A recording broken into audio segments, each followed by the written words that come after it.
श्री सद्गुरु महाराज की जय। परमाराध्य गुरुदेव का आशीर्वचन महर्षि में ही सत्संग सुधा सागर से प्रवचन संख्या 24। अंतर में देखने का यत्न गुरु से सीखो। धर्म अनुरागनी प्यारी जनता, मन और चित्त का संबंध बहुत घनिष्ठ है। कहीं कहीं मन की जगह चित्त और चित्त की जगह मन का व्यवहार करते हैं, किंतु दोनों दो चीज हैं। जिस प्रकार बाहर में 10 इंद्रियां हैं, उसी प्रकार अंतर में 4 इंद्रियां हैं, जिसे चतुष्ट अंतःकरण कहते हैं।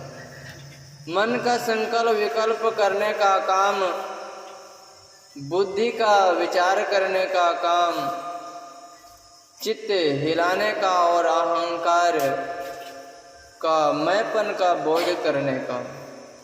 लोगों के चित्त में यह उड़ता रहता है कि मैं सुखी हूँ, दुखी हूँ, मैं करता हूँ, भोगता हूँ। ये अनिवार्य रूप से आते रहते हैं। यदि चित्त को चुप करें तो यह रुक सकता है, किंतु केवल विचार से रुक नहीं सकता। भूख को भोजन करके ही चुप कर सकते हैं, केवल ख्याल से चुप नहीं कर सकते। उसी प्रकार मैं सुखी हूँ, दुखी हूँ, करता हूँ, भोगता हूँ, इसको भी केवल विचार से चुप नहीं कर सकते। इसको चुप करने के लिए चित्त को चुप करो, इसके लिए साधन करना होगा। साधन द्वारा जो जीवन में रहते हुए इसको चुप करके रहता है, वह जीवन मुक्त कहलाता है। शरीर में रहने वाला जीवात्मा है। जीवात्मा के लिए शरीर उपाधि है। यह शरीर बड़ा वृक्ष है, सूक्ष्म शरीर अंकुर है, कारण शरीर बीज है। बिना क्रियामान के प्रारब्ध नहीं होता। पुरुषार्थ को क्रियामान कहते हैं। पुरुषार्थ का एकत्रित होना संचित कर्म कहलाता है। संचित से थोड़ा थोड़ा भोग खर्च होता, वही प्रारब्ध कर्म है। जब प्रारब्ध कर्म क्षय हो जाए तब सभी कर्म छूटने पर विदेह मोक्त होता है।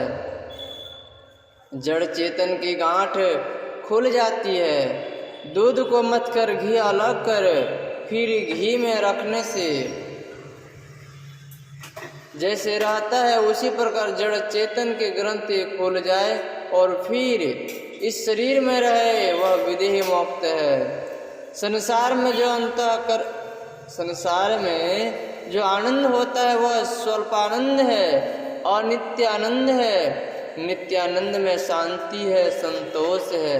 इसी नित्यानंद प्राप्त के लिए मोक्ष का प्रयोजन है। जीवन कमजोर रस्सी है, दिन रात उजला और काला मूसा है। संसारिक विषय सुख सहज के समान है। यह थोड़ा सा सुख नित्यानंद नहीं है। नित्यानंद की प्राप्ति का यत्न करो। पुत्र चाहने वाला पुत्रेष्टि यज्ञ करता है। ज्योतिष्ठोम यज्ञ से स्वर्ग लाभ करते हैं, वाणिज्य आदि द्वारा धन लाभ करते हैं। इसी प्रकार वेदांत श्रवणादि जनित ज्ञान से जीवन मुक्त आदि लाभ होता है। ज्ञान को 4 दर्जों में बांटा गया है: श्रवण, मनन, निधिध्यासन और अनुभव।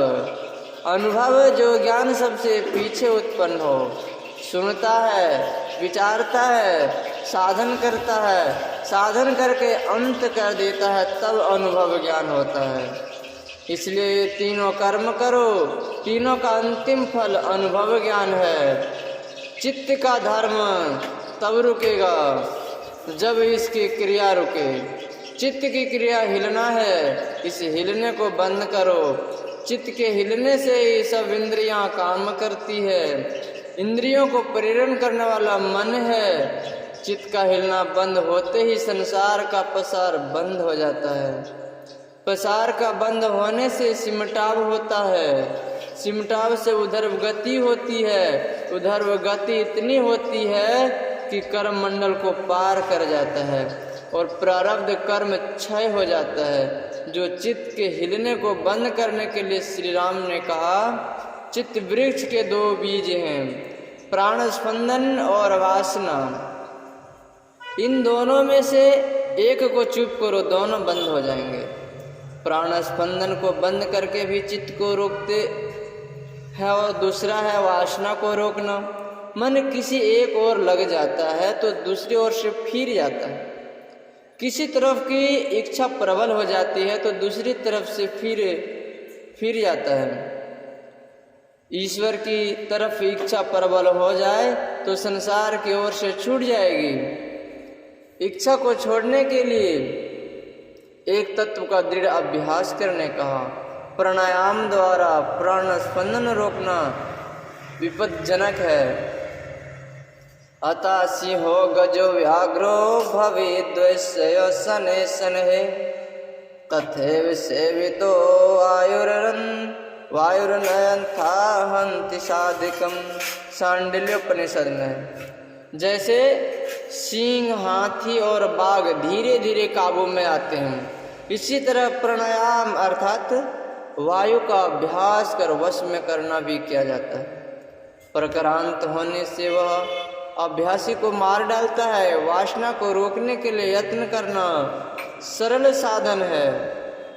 एक तत्व का दृढ़ अभ्यास करने से हेमंत काल के कमल के समान भोग वासना का नाश हो जाएगा। एक तत्व का दृढ़ अभ्यास, एक मंत्र का जप करना, एक मूर्ति का ध्यान करना। अनेक मूर्ति का ध्यान करने से मनोजय नहीं होगा।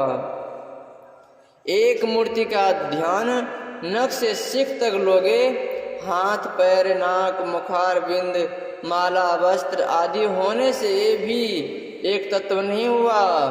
एक तत्व वही होगा जिसे श्री राम ने कहा, एक बिंदुता जिसमें अंग प्रत्यंग नहीं है। मोटे रूप में एक तत्व का दृढ़ अभ्यास शालिग्राम। इसमें हाथ, पैर, नाक, कान, मुंह नहीं। अल्प ज्ञान के लिए सुंदर असुंदर रूप को जानते हैं। यह माइक ज्ञान है। यदि आत्मा से देख पाओ तो वहाँ का सुंदर असुंदर कुछ भी नहीं रहेगा। आत्मा की सुंदरता को प्राप्त कर इस संसारिक रूप में नहीं फंसता। एक तत्व का दृढ़ अभ्यास बिंदु ध्यान है। बिना दिव्य दृष्टि खुले उसका दर्शन नहीं हो सकता। यही श्रीमद् भागवत गीता का अनुरण्याम है। यह मन से गढ़ने का नहीं है। इसमें लंबाई चौड़ाई नहीं है। देखने के ढंग से देखो। तुलसीदास जी ने बहुत आड़ पर्दे से कहा है, लोचन चातक जिन कर राखे, रहहि दरस जल धर अभिलाख है। निद रहि सरत सिंधु सर भारी, रूप बिंदु जल हो ही सुखारी। देखने का यत्न गुरु से सीखो। यह एक तत्व का दृढ़ अभ्यास है। ऐसा रहने वाले की भोग वासना एकदम छूट जाएगी। इसके लिए साधु संग, वासना परित्याग, अध्यात्म विद्या की शिक्षा और प्राण स्पंदन निरोध करो। इच्छा छूटेगी, मन एक और होता जाएगा, प्राण स्पंदन रुक जाएगा। साधु संग, वासना परित्याग, प्राण स्पंदन निरोध, अध्यात्म विद्या की शिक्षा, ये चारों बातें सदुक्ति है। इनको छोड़कर जो हठात चित्त पर काबू करना चाहता है वो प्रकाश त्याग कर अंधकार में ढूंढता है। मदमस्त गजराज को कमलनाल के तंतु में बांधना चाहता है। सब लोगों को चाहिए कि ईश्वर का भजन करें। ईश्वर का स्वरूप अमायिक है, आत्मा से ग्रहण होने योग्य है। जड़ चेतन ग्रंथि नहीं खोलने से दिव्य दृष्टि नहीं हो सकती। दिव्य दृष्टि प्राप्त करने के लिए यत्न सीखो। इसके लिए पहले किसी मंत्र का जप, किसी स्थूल रूप का ध्यान करो, फिर बिंदु रूप का ध्यान करो। ज्योति के जितने प्रकार हैं, सूक्ष्म रूप हैं, इसके और आगे बढ़ो। स्थूल सूक्ष्म रूप उपासना के बाद अरूप उपासना होगी। वह नाद उपासना है, वह ब्रह्मनाद है। चेतन धारा सुनती है, कान नहीं सुन पाता। उसमें जो ध्यान लगाता है उसमें खिंचाव होता है। नाद उपासना से नाद के उद्गम में खिंचाव होगा और वह नाद भी लय होगा, निशब्द हो जाएगा।